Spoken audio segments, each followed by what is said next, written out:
এ ছেলেটি কে? খানিকটা তন্ময়ের মতোই জিজ্ঞাসা করলেন মথুরবাবু। উদার দর্শন, নবীন ব্রহ্মচারী, কুমার কোমল, এ কে? একে কি আগে কোথাও দেখেছি? কোথায় দেখব? কতদিন আগে? কিছুতেই মনে করতে পারছেন না মথুরবাবু। তবে কি পূর্বজন্মে দেখেছি, কিংবা জন্ম মৃত্যুর পরপারে? কে এই ছেলেটি?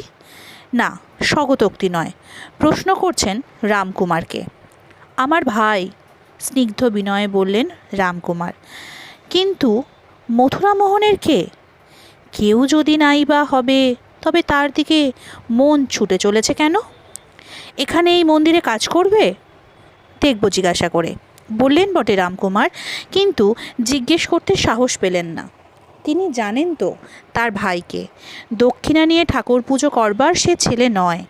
এমন সময় দক্ষিণেশ্বরের হৃদয়রাম এসে হাজির। এ কি,